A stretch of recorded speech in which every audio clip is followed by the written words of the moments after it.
मुसाफिर ये मानते हैं कि हर मंजिल की एक पहचान होती है और हर सफ़र की एक कहानी। और इस बात से मैं बिल्कुल सहमत हूँ।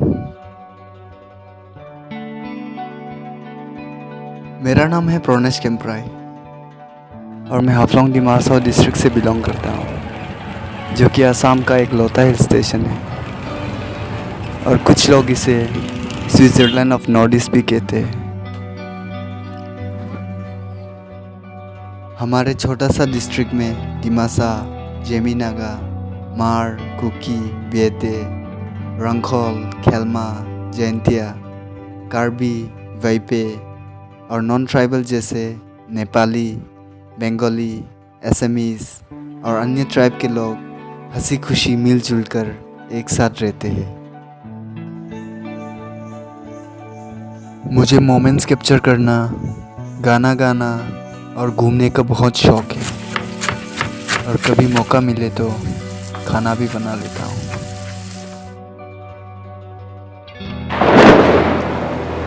और यहाँ पर कब बारिश हो जाए किसी को कुछ पता ही नहीं चलता।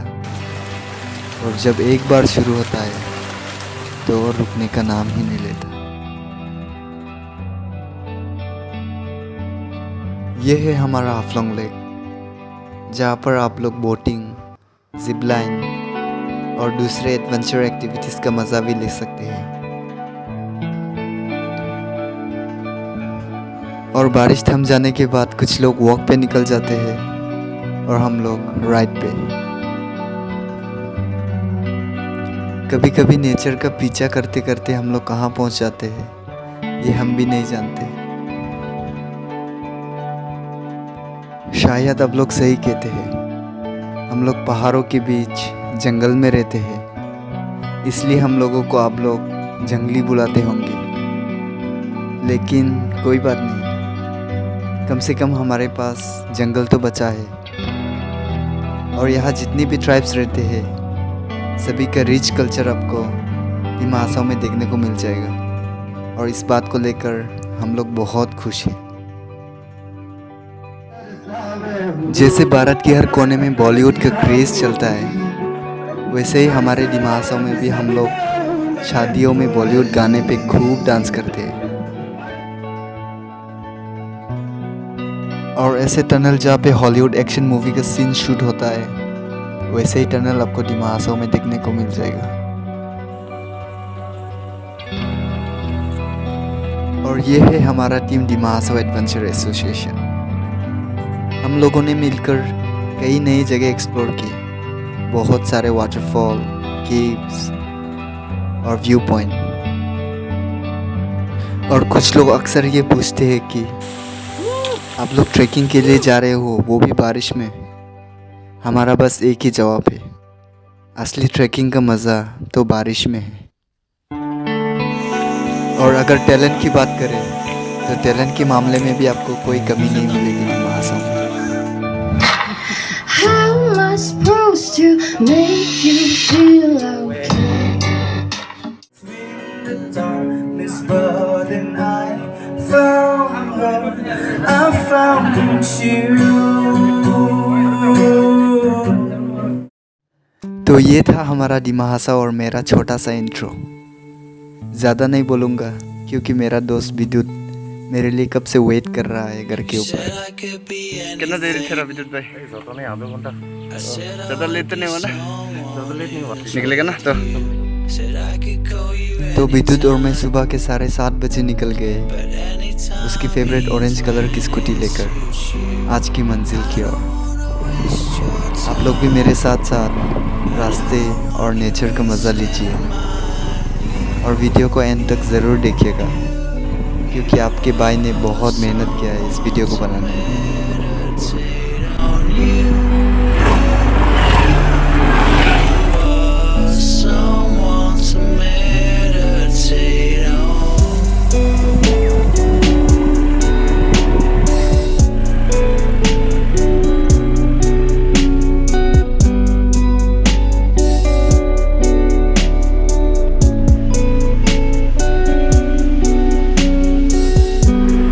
Maybe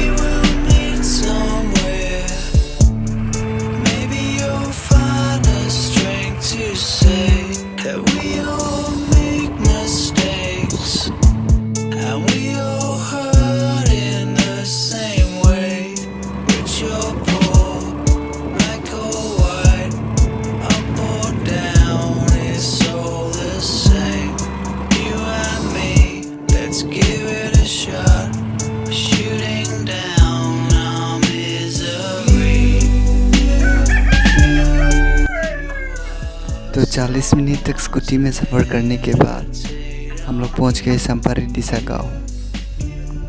ये गांव डिमासाओ डिस्ट्रिक्ट के हादिंगमा एरिया में पड़ता है और इस गांव में आप लोगों को दूर दूर तक एक भी कचरा दिखाई नहीं देगा और इसकी गारंटी मैं लेता हूँ। और यहाँ सिर्फ डिमासा ट्राइब के लोग ही रहते हैं, है ना खूबसूरत। और गांव पहुंचने के बाद हम लोगों को लोकल गाइड ढूंढने में ज़्यादा तकलीफ नहीं हुआ। Nas bungut panda. Soring daw na. तो शोरिंग भाई मुझे और विद्युत को गाइड करेंगे आज बेंडो बगलाई वाटरफॉल तक।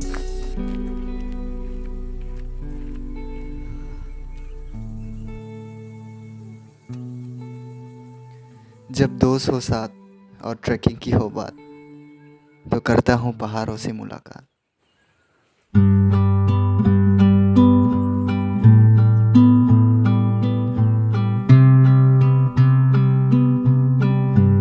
ये मेरा तीसरी बार है बेंडो बगले वाटरफॉल ट्रैक में। पहले यहाँ पर छोटा रास्ता था, हम लोग को जंगल के बीच से गुजर के आना पड़ता था। अब बहुत कुछ बदल चुका है। तापमान लगभग 34 डिग्री सेल्सियस था और बहुत ही ज़्यादा गर्मी था। लेकिन मौसम जितना भी गर्मी क्यों ना हो, हमारे डिमासाओ में हवा तो बिल्कुल ठंडा ही रहता है।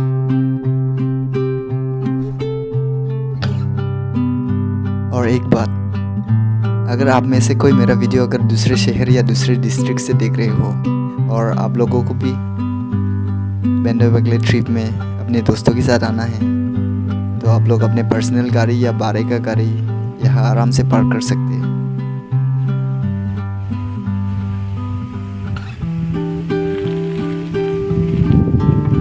लोग आए थे इस तरफ से, अब जाएंगे उस तरफ से।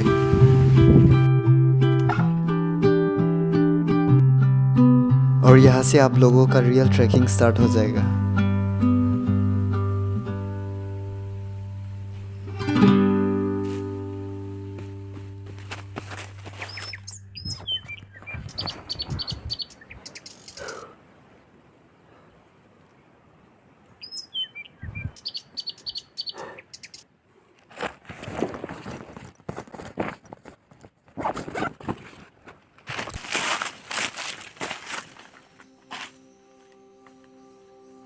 सुबह ट्रैकिंग के लिए जल्दी निकलने का बहुत ही फ़ायदा है। हमारे पास पूरा दिन का समय था और मुझे भी बहुत समय मिला अच्छे अच्छे शॉट्स खींचने के लिए और मोमेंट्स को फील करने के लिए। रास्ते में आप लोगों को छोटा छोटा झरना मिल जाएगा। अगर आप लोग अपने साथ वाटर बोतल कैरी करते हो तो आप लोग यहाँ से पीने का पानी आराम से भर सकते हैं।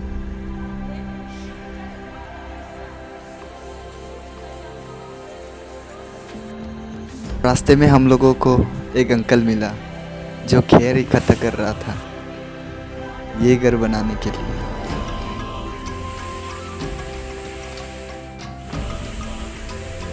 चलते चलते मेरे मन में बस एक ही ख्याल चल रहा था, कब वाटरफॉल पहुंचूं और वहाँ के ठंडे पानी से आराम से नहाऊं।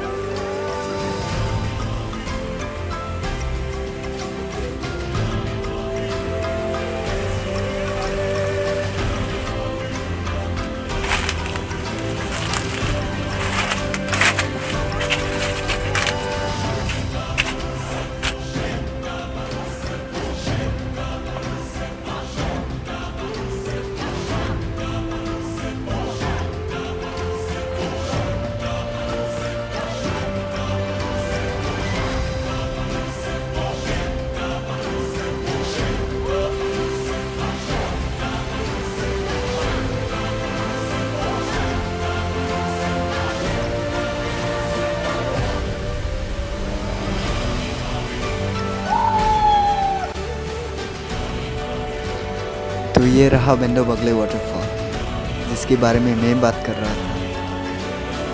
और मैं आप लोगों को अपना सिनेमैटिक शॉट्स दिखाने ही वाला था, लेकिन मुझे यहाँ आकर खजाना मिला। और आप लोगों को यहाँ किंगफिशर चिड़िया भी देखने को मिल जाएगा।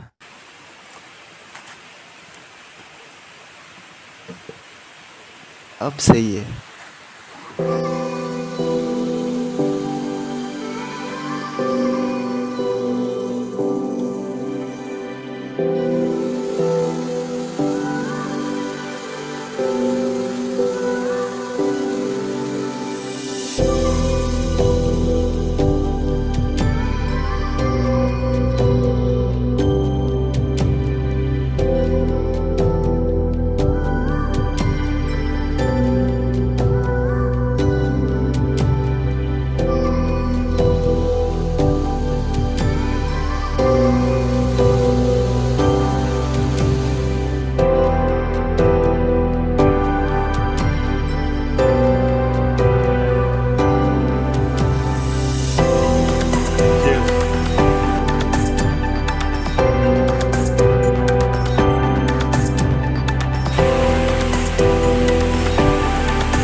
वो कहता है ना, हर खूबसूरत वाटरफॉल के पीछे एक कहानी होता है।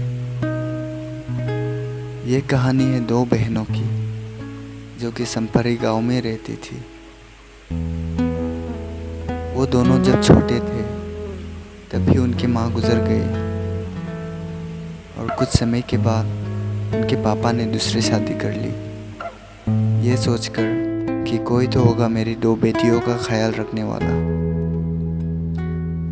लेकिन जब भी उनके पापा काम के लिए बाहर निकल जाते थे तब उनकी सौतेली माँ उन दोनों से बहुत काम करवाती थी। उन दोनों को बहुत मारते थे और खाने को भी कुछ नहीं देते थे।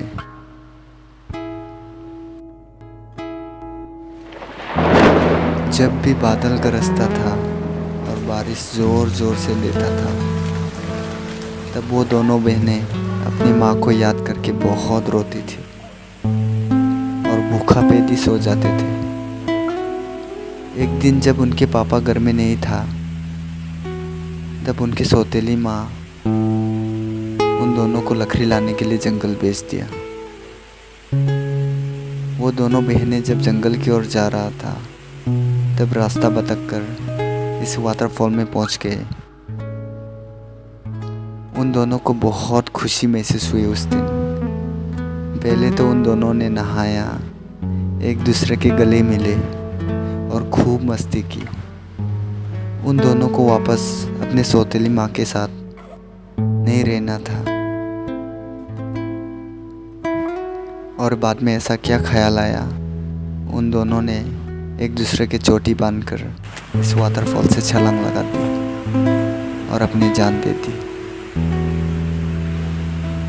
उन दोनों ने जितना अत्याचार सहा उनके सौतेली माँ के वजह से, धीरे धीरे ये बात उनके पापा और सभी गांव वाले को पता चल गया था और उसके बाद उनके सौतेली माँ को इस गांव से हमेशा के लिए निकाल दिया। और उसी दिन गांव के एक बुजुर्ग ने इस वाटरफॉल का नाम रख दिया बेंडाओ बाइगलाई। बेंडाओ मतलब बहनें और बाइगलाई मतलब पार करना।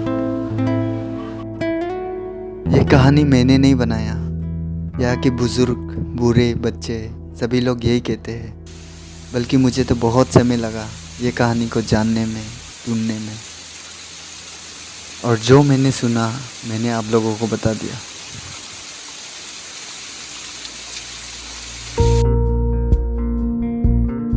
तो ये था बेंडाओ बाइगलाई वाटरफॉल की कहानी।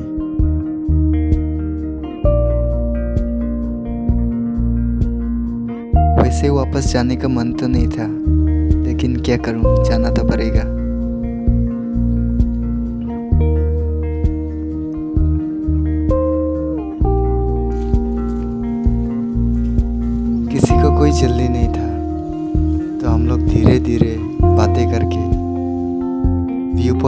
आराम करके, ठंडी हवा को महसूस करके वापस गांव की ओर निकल गए। और चलते चलते शोरिंग भाई के साथ बातें करके उसके बारे में और इस गांव के बारे में थोड़ा बहुत जानने को मौका मिल गया।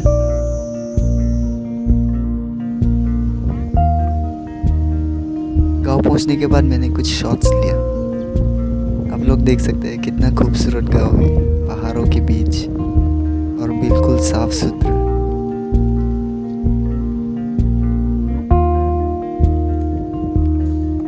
गांव में वैसे ज़्यादा लोग नहीं था क्योंकि सभी लोग झूम खेती करने चले गए थे। तो शोरिंग भाई मुझे और विद्युत को अपने घर चाय पीने के लिए लेके जा रहा था। घर पहुंचने के बाद पता चला कि उनके घर में भी कोई नहीं है, घर पे ताला लगा हुआ था। तो खैर छोड़िए, अगली बार जब आऊँगा तो ज़रूर चाय पी कर जाऊँगा शोरिंग भाई के घर। अगर आप लोगों को मेरा वीडियो अच्छा लगा तो कमेंट बॉक्स में कमेंट करके ज़रूर बोलिएगा कि मेरा पक्का हिंदी इम्प्रूव हुआ कि नहीं।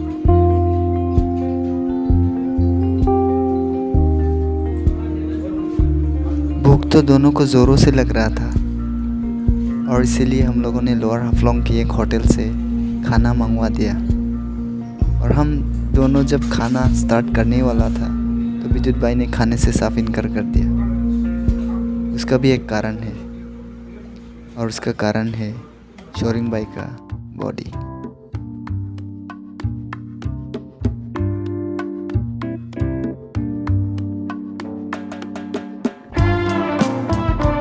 वाह क्या बॉडी है।